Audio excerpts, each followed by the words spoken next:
प्यारे बच्चों, आइए पढ़ते हैं इलेक्ट्रिक इंटेंसिटी के बारे में। बात शुरू करते हैं इलेक्ट्रिक फील्ड से। Electric field due to a charge body is the space around it in which its influence can be experienced.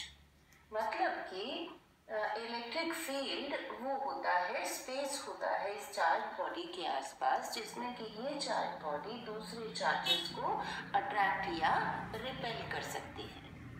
अब बात आती है इस इलेक्ट्रिक फील्ड की स्ट्रेंथ की।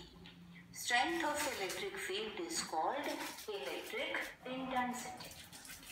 Suppose we want to find out electric intensity at point P in an electric field. By definition, electric intensity at a point in an electric field is the force experienced by unit positive charge placed at this point.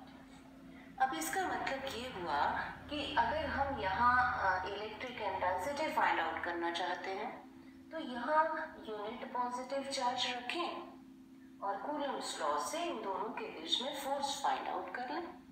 Force acting on unit positive charge is electric intensity. लेकिन हम ऐसा नहीं करते हैं। क्यों नहीं करते हैं? क्योंकि SI में unit of charge is 1 coulomb. अब 1 कूलम्ब इतना बड़ा चार्ज है कि अगर हम यहाँ रखेंगे तो उसका अपना इलेक्ट्रिक फील्ड होगा और वो इसके इलेक्ट्रिक फील्ड को अफेक्ट करेगा। अब कोई भी मेजरिंग टूल ऐसा नहीं होना चाहिए जिससे कि मेजरमेंट अफेक्ट हो। तो हम क्या करेंगे, हम यहाँ स्मॉल पॉजिटिव टेस्ट चार्ज रख देते हैं। क्यों ना? पॉजिटिव चार्ज लेना कन्वेंशन है and Q naught is very small so that its electric field is negligible. It will only measure the electric intensity at point P due to this charge body. Test charge इसको इसलिए कहते हैं कि ये test करेगा, major करेगा electric intensity. इसको source charge कहते हैं क्योंकि इसका इलेक्ट्रिक फील्ड हम कंसिडर कर रहे हैं। तो हम फाइंड आउट कर लेते हैं force on charge Q naught according to Coulomb's law find out कर लेंगे। और मान लीजिए कि ये फोर्स आता है F, तो यहाँ से हम फाइंड आउट कर लेते हैं force on unit charge. Simple mathematics. अब चार्ज Q नॉट पे फोर्स लग रहा है F, यूनिट चार्ज पे कितना लगेगा?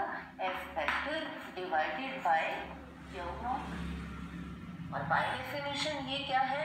Electric intensity. अब ये इलेक्ट्रिक इंटेंसिटी किस केस में होगी? इसकी limiting value when Q not approaches 0, when Q not becomes negligibly small. So this is electric intensity. चलिए अब फाइंड आउट करते हैं electric intensity at a point due to a charge Q when charge Q lies at origin. So let us consider charge Q at origin. Suppose we want to find out electric intensity at point P, which is at a distance r from origin, that is OP vector equal to r.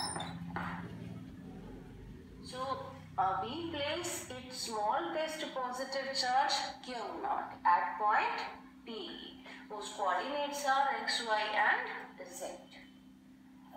According to Coulomb's law, force on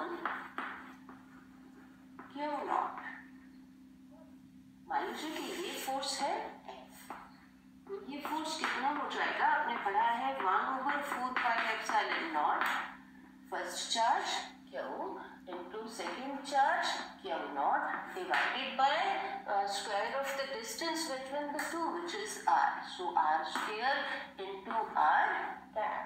R cap is a unit vector along r vector.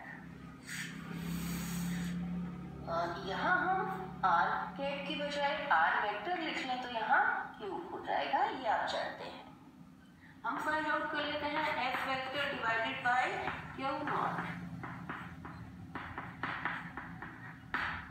यहाँ भी divide हुए q से, q over r cube into r vector. और ये क्या है? By definition electric intensity. So this is the expression for electric intensity due to charge Q.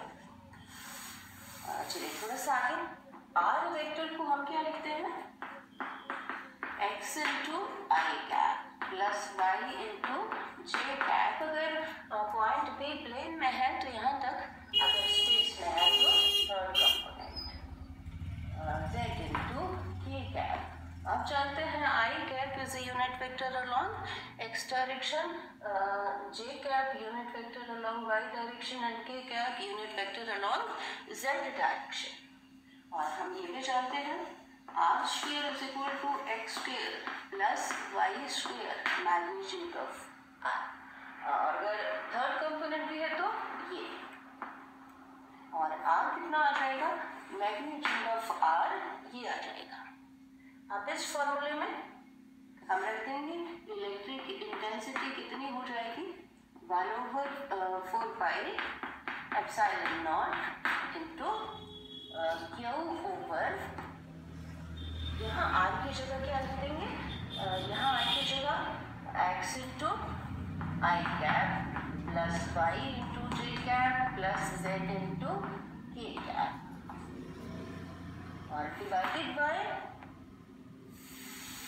Are cube की जगह x square plus Y square plus z square power 1/2, और यहाँ cube था तो ये पावर 3/2। ये आ जाएगी इलेक्ट्रिक इंटेंसिटी। चलिए इसके तीनों कंपोनेंट्स लिखते हैं। तो ये आ जाएगी इलेक्ट्रिक इंटेंसिटी, ये इसके x कंपोनेंट, y कंपोनेंट और z कंपोनेंट। चलिए अब फाइंड आउट करते हैं electric intensity due to a point charge when the charge lies anywhere, like the charge lies at point S whose position vector is r dash, and we want to find out electric intensity at point P whose position vector is r vector. We place a small test charge q naught at point P. According to Coulomb's law, force on charge q naught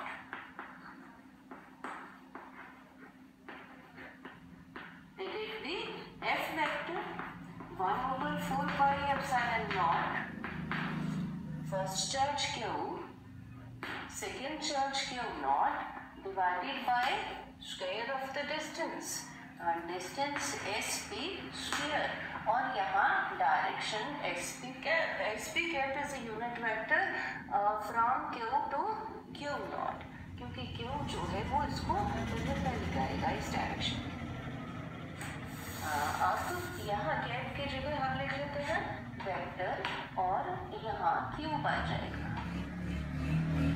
यहाँ से find out करेंगे F vector divided by q not which is electric intensity.